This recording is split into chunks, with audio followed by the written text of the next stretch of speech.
रात आधी से ज्यादा बीत चुकी थी। इस वक्त रुद्र अपने घर में अपने बिस्तर में लेटा हुआ था, लेकिन नींद उसकी आंखों से कोसों दूर थी। रह रहकर उसके दिमाग में वही मैसेज और वही वीडियो ही घूम रहा था। आखिर वो सांपनुमा नीले निशान वाला आदमी कौन था? वो बार बार किसी मोहिनी का नाम क्यों बड़बड़ा रहा था? सबसे बड़ी बात ये कि किसी अनजान शख्स ने ये मैसेज और वीडियो मुझे ही क्यों भेजा, और वो भी ठीक उसी वक्त जब मैं सुसाइड करने जा रहा था। बिस्तर पर करवटें बदलते बदलते रुद्र ये सब बातें सोच ही रहा था कि अचानक उसे कुछ सुनाई दिया। ये किसी लड़की के हंसने की रहस्यमयी और मदहोश कर देने वाली आवाज थी। उस आवाज के आते ही वहां का मौसम बदल गया और बादल गरजने, बिजली कड़कने के साथ बारिश शुरू हो गई। रुद्र एकदम अलर्ट हो गया, क्योंकि ये अचानक आई बारिश के साथ उस लड़की के हंसने की आवाजें तेज हो गई और वो उसके कमरे के बहुत नजदीक से आ रही थीं।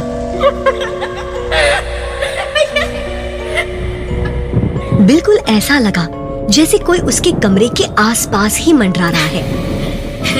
वो मन ही मन सोचता हुआ अपने बिस्तर से उठा।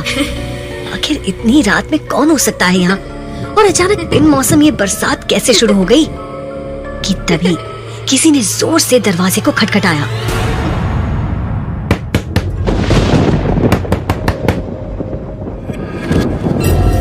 रुद्र एक पुरानी सी बिल्डिंग के ग्राउंड फ्लोर पर एक छोटे से किराए के फ्लैट में रहता था। उसके कमरे का एक दरवाजा बिल्डिंग के पीछे की तरफ खुलता था। ये हिस्सा बहुत उजाड़ सा था। रुद्र ने धीरे से दरवाजा खोलकर बाहर झांका, लेकिन उसके ऐसा करते ही वो हंसी की आवाज फौरन बंद हो गई। उसने दूर तक देखने की कोशिश की तो देखा वहाँ हल्के से अंधेरे के अलावा कुछ नहीं था, पर बारिश बहुत तेज हो रही थी। जरूर मेरे दिमाग का वहम है, ये सोचते सोचते रुद्र फिर से दरवाजा बंद करने लगा। लेकिन ठीक उसी वक्त उसे कुछ दिखाई दिया, जिसे देखकर रुद्र को अपनी आंखों पर यकीन नहीं हुआ।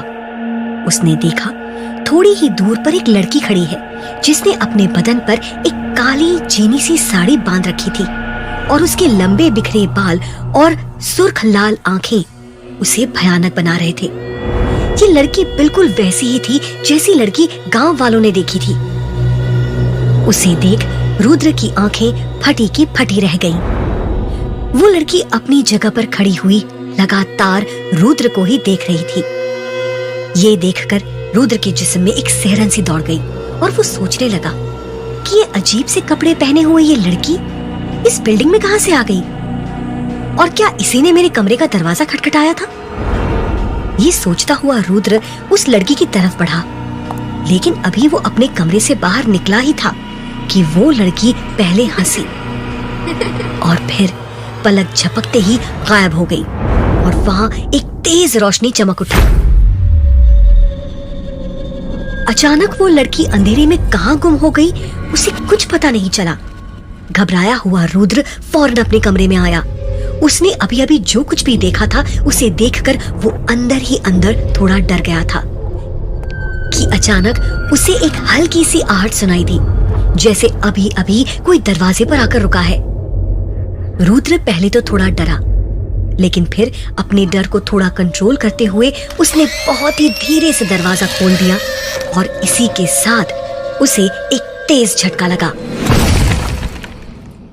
क्योंकि दरवाजे पर एक अजनबी लड़की खड़ी थी जो बारिश में पूरी तरह भीग चुकी थी और रुद्र को देखकर बहुत ही मिस्टीरियस अंदाज में मुस्कुरा रही थी। रुद्र ने देखा कि वो एक सफेद साड़ी पहनी हुई थी जो भीग जाने से उसके शरीर से चिपक गई थी। उसकी भीगी सफेद साड़ी में उसके बदन के कसाव साफ पता चल रहे थे। उसके उभार मानो साड़ी में छुपने के बजाय और साफ झलक रहे थे। इतने सादे लिबास और बिना किसी बनाव सिंगार के बावजूद भी वो लड़की बला के खूबसूरत लग रही थी। कौन है आप? रुद्र ने किसी तरह हिम्मत जुटाकर पूछा। ये सुनकर वो लड़की खिलखिलाकर हंस पड़ी और बहुत ही लापरवाही से बोली, कमाल है मिस्टर रुद्र, एक लड़की रात के 2:30 बजे इतनी बारिश में आपके पास आई है और आप हैं कि उसे अंदर आने के लिए भी नहीं कह रहे हैं। ये सुनकर रुद्र हड़बड़ाता हुआ फौरन दरवाजे से हट गया। वो लड़की फुर्ती से न केवल अंदर आ गई बल्कि उसने धीमे से दरवाजा भी अंदर से बंद कर लिया और शांति से कमरे में कुर्सी पर बैठते हुए बोली, एक कप गर्मा गर्म कॉफी पिला सकते हैं या चाय भी चलेगी। ये सुनकर रुद्र हैरान था कि कैसे ये लड़की बिना किसी फॉर्मेलिटी के सीधा उसके घर में ही ऐसे घुस आई है जैसे वो रुद्र को बहुत पहले से जानती हो। देखिए, आखिर आप हैं कौन? रुद्र उसके सामने बैठते हुए बोला। और आप मेरा नाम और मेरे इस घर का पता कैसे जानती हैं? लेकिन रुद्र की इस बात पर कोई ध्यान न देते हुए वो लड़की कमरे में चारों तरफ अपनी नजरें दौड़ाते हुए बोली, लगता है मिहिरपुर वाले उस मर्डर मिस्ट्री केस में आपके हाथ कुछ भी नहीं लगा मिस्टर रुद्र, वरना आप इस कबाड़ खाने की जगह किसी आलीशान से बंगले में रह रहे होते। लड़की की इस बात को सुनकर रुद्र के दिलो दिमाग पर जैसे एक बिजली सी गिरी। वो फौरन ही अपनी जगह से उठकर खड़ा हो गया और बोला, ये सब क्या बकवास कर रही हैं? और ये मिहिरपुर मर्डर मिस्ट्री क्या है? मुझे इसके बारे में कोई आइडिया नहीं है मैडम। आप शायद किसी गलत आदमी के पास आई हैं। लेकिन रुद्र की बात पूरी होने से पहले ही वो लड़की ठहाका लगाकर हंस पड़ी। रुद्र कुछ कह पाता इससे पहले ही वो लड़की रुद्र के थोड़ा और करीब आई और आंखों में आंखें डालकर बोली, और अगर आपकी याददाश्त कमजोर हो चुकी हो तो मैं आपको आपका वो लेटेस्ट कांड भी याद दिला सकती हूँ मिस्टर रुद्र, जिसमें नाकामयाब रहने पर आप सुसाइड करने रेलवे ट्रैक पर चले गए थे। लेकिन अफसोस, आप अपने इस आखिरी कारनामे को अंजाम देने में भी पूरी तरह फेल साबित हुए। इससे पहले रुद्र कुछ बोलता, वो लड़की अपनी बात पूरी करते हुए बोली, मुझे तो ये भी पता है कि जिस बड़े नेता के खिलाफ आपको कुछ तगड़े सबूत मिले थे, चंद पैसों के लिए आपको वो भी बेचने पड़े क्योंकि आपको अपनी माँ का इलाज करवाना था। मैं जानती हूँ कि उस बात का गिल्ट आपको आज तक खाए जा रहा है। पैसों वाली बात सुनते ही रुद्र सकपका गया और मन ही मन सोचने लगा कि ये बात तो बस 2 ही लोगों को पता थी और आखिर ये अजनबी लड़की ये बातें कैसे जानती है। रुद्र के पास अब कुछ छिपाने को नहीं था और आगे बात को घुमाकर कोई फायदा भी नहीं था, इसलिए वो झल्लाते हुए पूछ बैठा, आप चाहती क्या है मुझसे मैडम? ये सुनकर वो थोड़ा सीरियस होते हुए बोली, देखो रुद्र, मैं ना तो तुम्हें ब्लैकमेल करना चाहती हूँ, ना ही तुम्हारी पिछली जिंदगी से मुझे कोई लेना देना है। मैं तो तुम्हें बस इस फटीचर जिंदगी से छुटकारा दिलवाना चाहती हूँ। तुम्हें वो सब कुछ देना चाहती हूँ जिससे तुम अपनी बाकी की जिंदगी ऐशो आराम से जी सको। सच कहूँ तो मैं बस तुम्हारी किस्मत बदलना चाहती हूँ। बातों ही बातों में आपसे तुम पर आ चुकी उस अनजान लड़की की बातों को सुनकर पहले तो रुद्र को थोड़ा अपनापन महसूस हुआ, लेकिन तभी उसके दिमाग में अचानक से कुछ फ्लैश हुआ। कल जब मैं सुसाइड करने जा रहा था तो उस मैसेज में भी किस्मत बदलने वाली बात ही लिखी हुई थी। ये याद आते ही रुद्र ने थोड़ी कड़वाहट के साथ कहा, ओह, तो यानी आप वही हैं जिसने मुझे वो मैसेज और वो अजीब सा वीडियो भेजा था, और आप भी मुझसे कोई वैसा ही खतरनाक काम करवाना चाहती हैं जो मैंने अब तक उन दूसरे लोगों के लिए किया जिन्होंने मुझे धोखा दिया। इन सब के लिए इतना ड्रामा करने की क्या जरूरत थी मैडम? अभी थोड़ी देर पहले ही आप ही यहाँ आई थी ना, उस आधी सी काली साड़ी में अजीब सा भेस बनाकर मेरे कमरे के पीछे वाले हिस्से, मुझे डराने के लिए। रुद्र की बात पूरी भी नहीं हुई थी कि ये सुनकर वो लड़की चौंकते हुए अपनी जगह से उठ खड़ी हुई और फौरन कमरे के पीछे वाले दरवाजे को खोलते हुए बोलने लगी, कैसी अजीब सी लड़की, कहाँ है वो? बताओ मुझे रुद्र, किस तरफ थी वो? कहाँ गई आखिर वो? ये बोलते बोलते वो लड़की वापस कमरे के अंदर आ गई। रुद्र अभी भी वहाँ दरवाजे के पास खड़ा था कि तभी उसे फिर से उस रहस्यमयी लड़की की झलक दिखाई दी। उसकी सुर्ख लाल आंखें और बिखरे बाल देख रुद्र डर गया। उसकी झलक देखते ही वो घबराते हुए बोला, वो देखिए, वो लड़की वहाँ खड़ी है, उधर। उसने दरवाजे के बाहर स्ट्रीट लाइट की तरफ इशारा किया। ये सुन वो घबराकर उस दरवाजे के पास भागी हुई आई और बाहर देखा तो कोई नहीं था। ये देख वो घबराई और बोली, पर यहाँ तो कोई नहीं है। अपने साथ घट रही इन अजीब घटनाओं से रुद्र भी थोड़ा कंफ्यूज हुआ और फिर बोला, वो वहां अंधेरे में खड़ी थी। उसने अजीब सी काली साड़ी पहनी थी और उसकी आंखें लाल थीं। वो काफी डरावनी थी। फिर वो हंसी और एक बिजली की रोशनी कौंध गई और वो अचानक गायब हो गई। ये सुनकर वो लड़की थोड़े घबराए हुए अंदाज में बोली, ओह नो, वो तुरुक्षिणी, वो यहाँ कैसे आ गई? इस अजीब से नाम को सुनते ही रुद्र ने चौंकते हुए पूछा, तुरुक्षिणी, ये कौन है?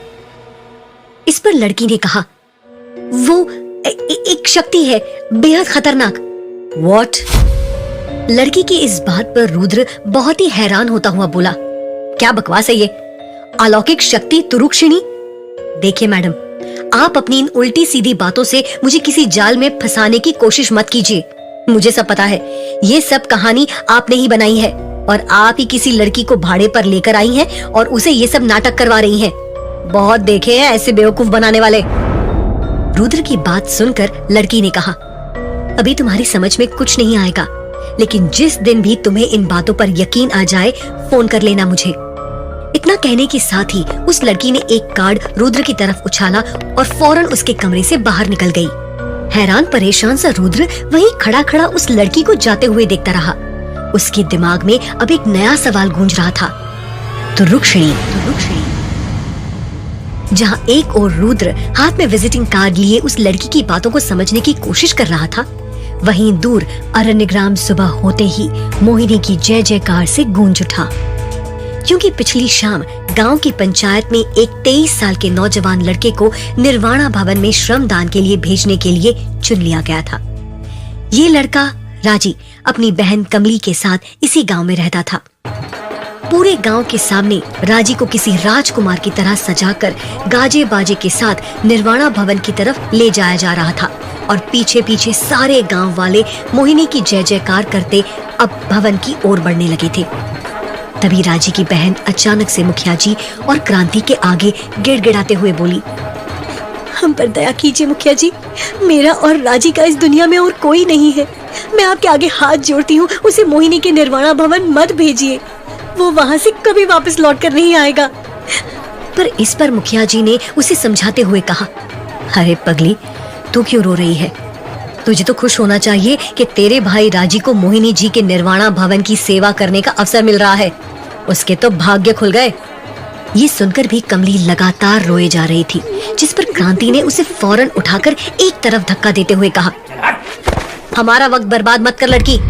मोहिनी जी ने 24 घंटे का समय दिया था जो अब बीतने वाला है। अगर ये समय बीत गया तो इस गांव पर इतनी बड़ी मुसीबत आएगी कि तू और तेरा भाई तो क्या, हम में से कोई भी जिंदा नहीं बचेगा। इसी के साथ सभी गांव वाले राजी नाम के उस लड़के को लेकर तेजी से निर्वाणा भवन की तरफ बढ़ने लगे और राजी की बहन बेबसी से चीखती चिल्लाती अपने भाई को जाते हुए देखती रही।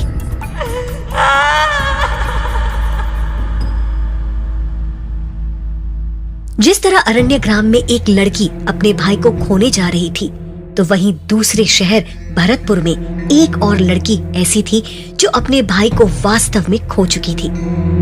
प्रेरणा नाम की इस लड़की का भाई अमृत अचानक कुछ दिन पहले कहीं गायब हो गया और किसी को इसका कोई सुराग नहीं मिल रहा था। प्रेरणा के साथ पुलिस भी अमृत को लगातार ढूंढने की कोशिश कर रही थी, पर कोई नतीजा ना निकलते देख प्रेरणा ने खुद अपने भाई को तलाश करने का मिशन अपने हाथों में ले लिया। उसने ठान लिया कि कुछ भी हो जाए वो अपने भाई को ढूंढ कर रहेगी और इसकी शुरुआत उसने शहर की सभी सड़कों, गलियों और दीवारों पर बड़े बड़े पोस्टर चिपका कर की। पोस्टर में प्रेरणा के भाई अमृत की बड़ी सी तस्वीर थी, जिस पर बड़े बड़े अक्षरों में लिखा था, अमृत को खोजने में हमारी मदद करें। प्रेरणा जहां एक तरफ अपने भाई अमृत का मिसिंग पोस्टर चिपका रही थी, वहीं दूसरी तरफ वो लोगों से अमृत की फोटो दिखाते हुए पूछताछ भी कर रही थी।